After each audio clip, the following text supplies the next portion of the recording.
Actually, in 2014, the drivers of economic growth will be very similar to what they were in 2013.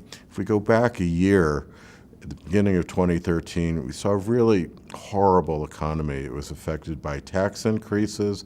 We were talking about fiscal cliffs. We were talking about double-dip recessions. And that sort of discussion stayed with us throughout the year. Now, as we go into 2014, a lot of those issues are behind us, they're resolved, and the same economic fundamentals that existed for a while are just starting to emerge. We're seeing no more subtractions of economic growth from the government.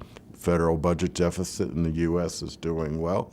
Consumer confidence is up. Even employment growth is starting to accelerate again. So that underlying economic strength that was always there for the last couple of years is finally getting a chance to emerge. And I think we'll see that more clearly this year. The risks to our 2014 forecast are pretty diffuse. The biggest one we see is really still coming from Washington. This was one of the causes of the weakness in growth that we had in 2013. We're not quite sure here that very cogent, very sound economic policies are going to continue to flow out of Washington. Given the budget agreement that we had at the end of last year, we feel much more confident that those risks are smaller this year, but not 100% sure that those risks have diminished as well. Another big risk comes from outside the U.S., and that's with export growth.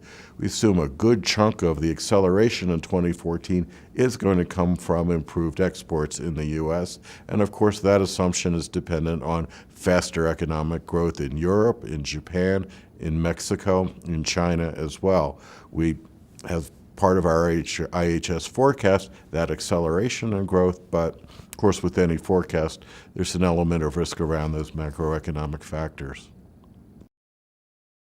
The labor market in 5 to 10 years is going to look very different than the labor market today. There are a couple of reasons for that. First, of course, is slower growth in the labor force. And a couple of reasons for that. One, of course, is that baby boomers are retiring.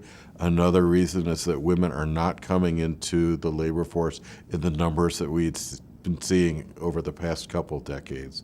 The second major reason, though, is technology.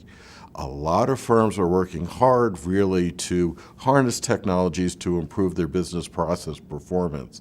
And job creation in 5 or 10 years is going to really very much depend on finding people who can use the technologies, who can understand what capabilities are enabled by these technologies, and make that linkage to solve their business's problems.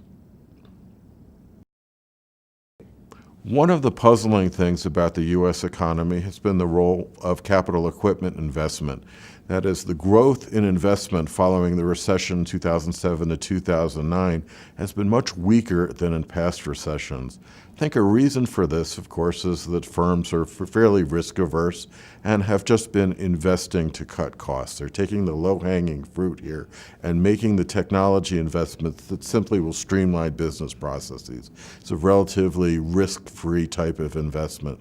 But of course, cost-cutting is a finite process, and eventually firms are going to have to start using technology to build revenues, to gain market share, to start competing more effectively against other people coming into the marketplace.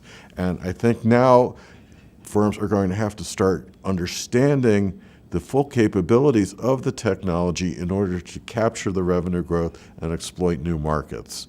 And that is going to be one of the drivers of the recovery 2014 and actually for the next several years as well.